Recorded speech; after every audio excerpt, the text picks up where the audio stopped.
Maria? Jason, I want to try eating someone, and you said you'd let me if I asked nicely. I felt a bit confused by this statement. I wanted to make a joke, but couldn't. My eyes fell to the floor, only to rise back to her face. I was going to say no, but couldn't. I'd do anything for her. I needed her more than anything. When I wouldn't be able to see her, because I was at the kitchen, or she was at her job, I wouldn't be able to feel my face. I wanted to ask her uncle for any job positions at his company, but she never let me meet him. I didn't care to fight for it. I'll take a bath and cut off some of the dead skin from my foot for you, okay? She nodded. I went upstairs, where I drew myself a bath. I grabbed my safety razor and unscrewed the blade from it. After soaking in the hot water for a while, I carefully cut off the dead and hard skin from my heel. I didn't do anything too fast or too deep. I took my time, and by the time I was finished, both of my heels were bare, red, with small slivers of calluses. I kept them on the outside of the tub. I drained the water and dried, then clothed myself. I took the chunks of dried skin and made my way back down to the kitchen. There Maria was waiting, right where she had been when I entered the tub. I went over to the stove top. I quickly pulled out a Teflon pan that I put on a coil. I placed olive oil in the pan, then laid the dead foot skin in the oil. I didn't turn on the heat yet. I knew the bits were gonna be hard. I wanted them to be hot, not colored. That would make them too hard. I chopped a yellow onion into a fine dice, and plenty of cilantro leaves as well. I took some small corn tortillas and microwaved them, wrapped in wet paper towels. I then turned the stove on medium heat to start heating up, along with cooking the bits of dead skin. I knew the Maillard reaction wouldn't occur before they were completely clean to eat. 200 Fahrenheit on the outside, guaranteed to be the same on the inside. Crispy, but not colored, not charred. I was able to make 4 tacos out of the 5-inch tortillas. I put down a tortilla, added the hunks of skin, the onion and cilantro on top of it. I placed down the plate of tacos in front of Maria.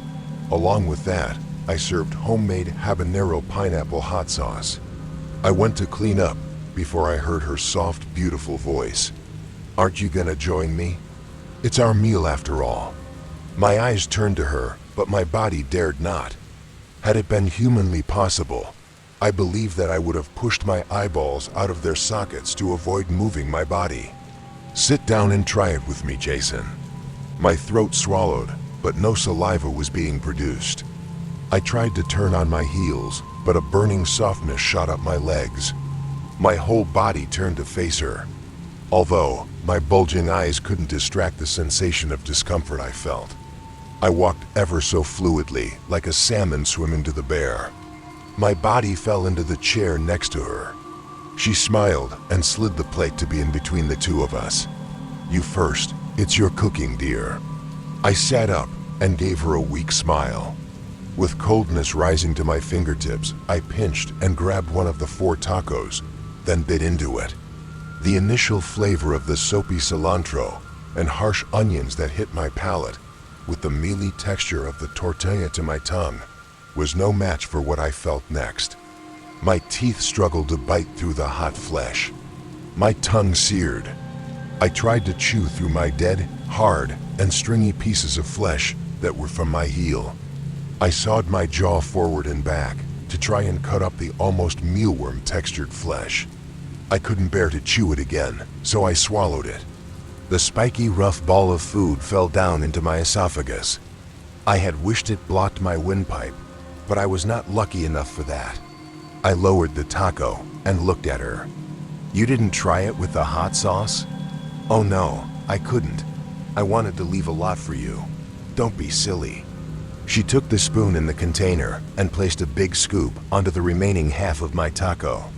"Go ahead." Her beautiful eyes hit onto me. Dread overcame my being. It felt like a portal to the abyss opened up right next to me.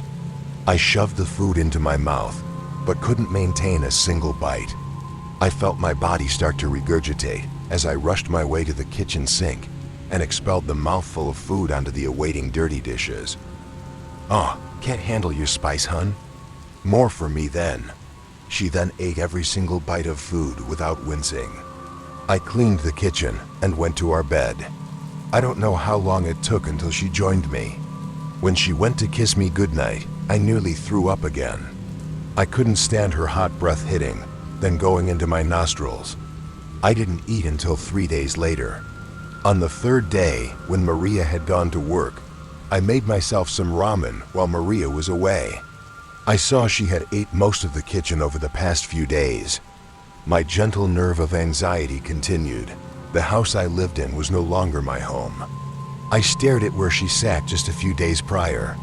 The ramen didn't soothe my anxieties. I had trouble even choking down the soft noodles and warm broth. The gelatinous, long noodles that shoved down my throat, followed by the occasional warm broth, which felt like bile. I tried to occupy myself.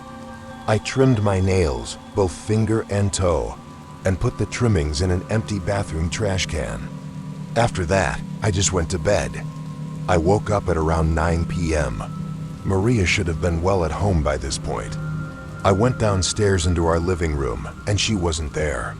I saw her keys on the coffee table and her shoes by the couch. I felt as if a soft, gentle ping pierced my ears and echoed down into my brain. I turned ever so slowly to the kitchen, expecting to see her eyes staring at me. Nothing. No Maria, no threat, no figure, no abyss. I didn't want to search for her. I went back up. To the bedroom I pushed, like a magnet being attracted. The warm, soft bed is the only thing that had left me any sense of comfort or warmth. I stood in the center of our room. The quick urge to empty my bladder overcame me. My body trekked its way to the toilet to relieve myself. But as I entered the bathroom, there she was. Maria was hunched over the toilet, contorting her body over the toilet lid and into the garbage bin. Her index and middle finger extended in and out, taking each individual bit of my toe and fingernails into her mouth. Her head turned to me, and those beady, beautiful eyes pierced me through my soul again. The tightening of her jaw crunching through the keratin that came from me didn't cease. She was just looking at me while doing it. I said nothing and made my way back across the hall into our bedroom. I felt myself fall flat, to fall asleep. Sleeping is all I did for the next while. I quit my job shortly after. The feeling of having to take raw chicken with my tongs and then having to place it on a grill left me with no good feelings. I quit my job shortly after. The feeling of having to take raw chicken with my tongs and then having to place it on a grill left me with no good feelings. My family had wanted to visit and finally meet Mariana, but I didn't want to see them. Maria asked me to make tacos de pie only once more. By that time, the skin on my heels had grown back.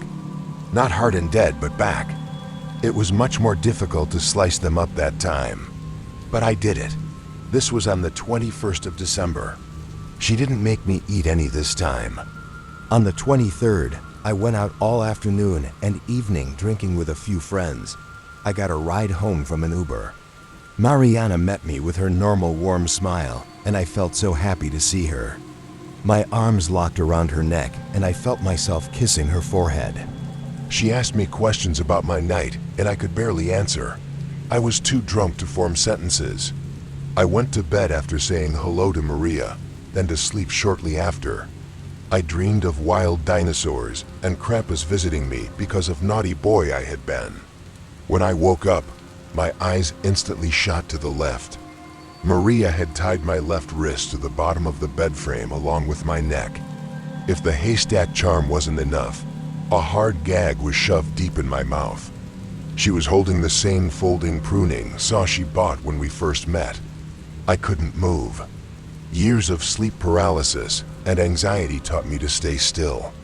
She shoved down my carving fork about 3 inches from the top of my wrist. She tightened the skin by pulling towards her and laid the saw blade flat against my arm. The teeth punctured through my skin and tugged viciously on the nerve endings in my arm. She knew what she was doing. She wasn't going deep enough to puncture into the subcutaneous tissue, but just above it. Warm blood splattered around. The teeth on the saw blade lost their grip and fumbled out from under my skin several times. Once she got close to reaching the carving fork, she removed the saw from under my skin.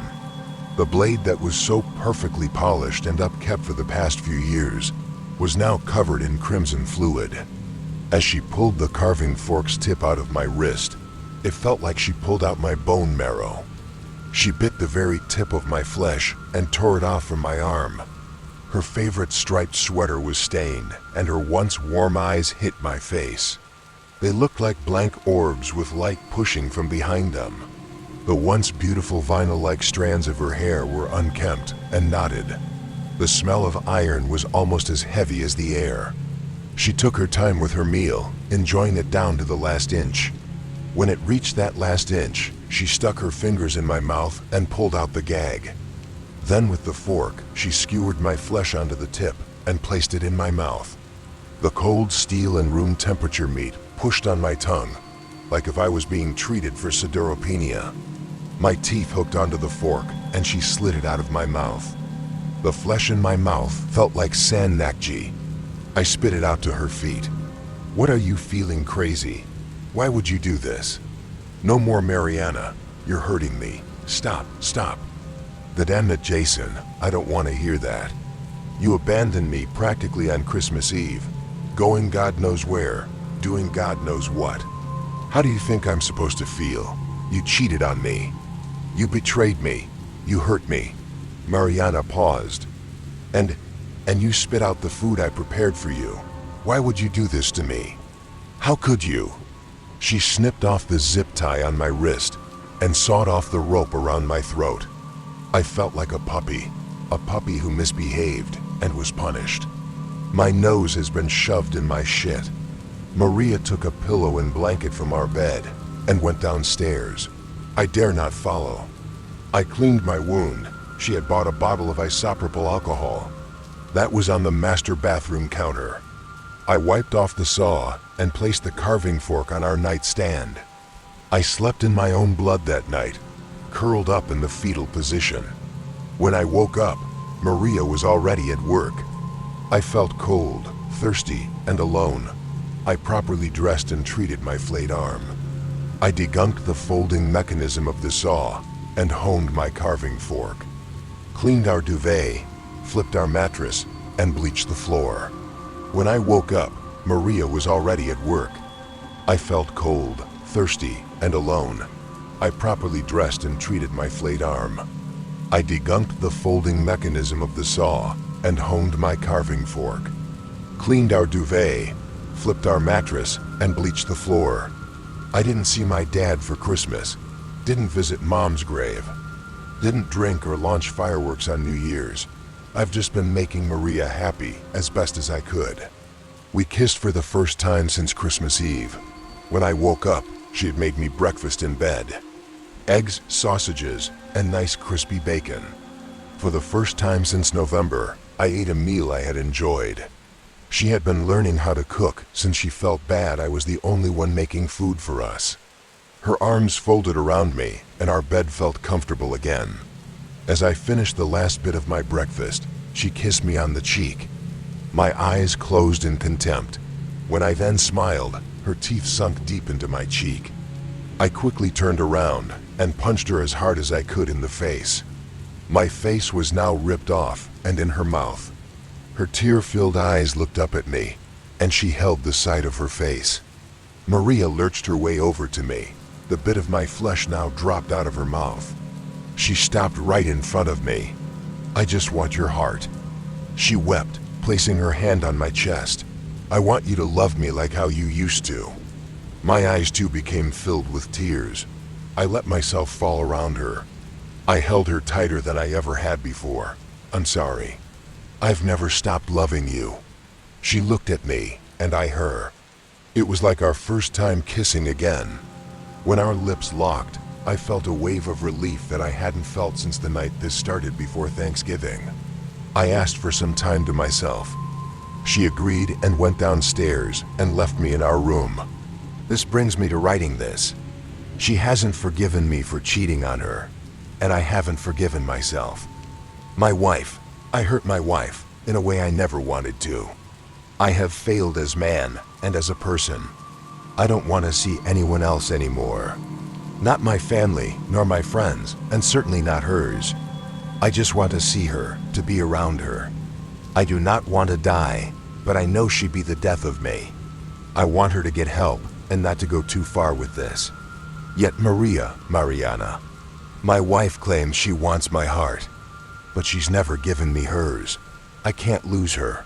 She won't lose me. But I don't know how to assure that. Only a few ideas are creeping through my mind and holding my soul hostage. My wife has started eating me alive, and I don't know what to do.